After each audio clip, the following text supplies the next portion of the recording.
சூப்பரான டேஸ்ட்டில் வடை குழம்பு எப்படி செய்கிறதுன்னு பார்க்கலாங்களா? இது சாதம், இட்லி, தோசை எல்லாத்துக்கும் நல்லாயிருக்கும். வாங்க வீடியோக்குள்ள. 3 கிளாஸ் அளவுக்கு வடைப்பருப்பை எடுத்துகிட்டு நான் 2 மணி நேரம் ஊற வச்சுட்டேன். ஊறினதுக்கப்புறமா தண்ணியெல்லாம் வடிச்சிட்டு ஒரு மிக்ஸி ஜாரில் சேர்த்திட்டு 1 ஸ்பூன் அளவு சோம்பு, 2 வரமிளகாய் சேர்த்திட்டு நான் குறை அரைச்சி எடுத்துக்க போகிறேன். பருப்பு நைஸாக அரையக்கூடாது. ஒரு சில பருப்பு முழுசாக இருந்தால் ரொம்ப நல்லாயிருக்கும்.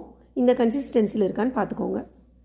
எல்லா பருப்பையும் அரைச்சி எடுத்ததுக்கப்புறமா ஒரு பெரிய சைஸ் வெங்காயம், கொஞ்சம் கருவேப்பிலை, கொத்தமல்லி, தேவையான அளவு உப்பு சேர்த்திட்டு நல்லா மிக்ஸ் பண்ணி வச்சுக்கிறேன். அடுத்தது நம்ம குழம்பு எப்படி செய்கிறதுங்கிறத பார்க்கலாம். ஒரு பெரிய லெமன் சைஸ் அளவுக்கு புளி எடுத்து தண்ணியில் ஊற வச்சுக்கிறேன்.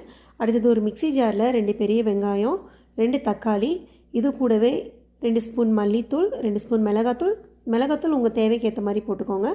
கொஞ்சம் மஞ்சத்தூள், 1 ஸ்பூன் ஜீரகம், குருமிளகு 1 ஸ்பூன், இது எல்லாத்தையும் சேர்த்து நல்லா நைஸாக அரைச்சி எடுத்து வச்சுக்கிறேன். இந்த மாதிரி நல்லா நைஸாக அரைச்சி வச்சுக்கணும். அடுத்தது ஒரு பேனில் ஆயில் விட்டு ஆயில் ஹீட் ஆனோன்னா கொஞ்சம் கடுகு, வெந்தயம் சேர்த்தி 2 பொரிஞ்சதுக்கப்புறமா இன்றைக்கி நான் சின்ன வெங்காயம், பெரிய வெங்காயம் 2 ஈக்குவலாக எடுத்திருக்கேன். ஃபுல்லாக சின்ன வெங்காயம் சேர்த்திட்டாலும் ரொம்ப நல்லாயிருக்கும்.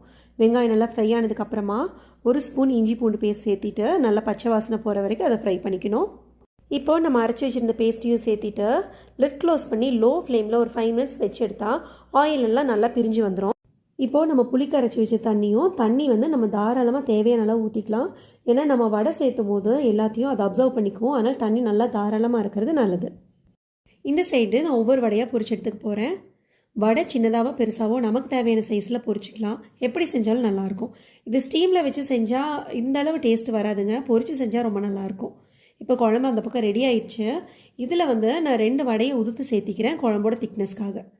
குழம்பு நல்லா கொதித்து ஆயிலாக பிரிஞ்சு வந்ததுக்கப்புறமா கொத்தமல்லி தழை தூவிட்டு நான் இறக்கி வச்சிடுறேன். குழம்பு கொதிக்கும் போதே நம்ம வடையை சேர்த்தக்கூடாது. அப்படி சேர்த்துனா வடை சீக்கிரம் ஊறி போயிடும். ஒரு 5 மினிட்ஸ் ஹீட் கம்மியானதுக்கப்புறம் சேர்த்திக்கணும். சுட சுட சாப்பாட்டோட இந்த வடை குழம்பு வச்சு சைட் டிஷ் அப்பளமோ இல்லை முட்டையோ வச்சு சாப்பிட்டா எப்படி இருக்கும் தெரியுங்களா? சூப்பராக இருக்குது. ட்ரை பண்ணி பார்த்துட்டு கமெண்ட்டில் ஷேர் பண்ணுங்கள்.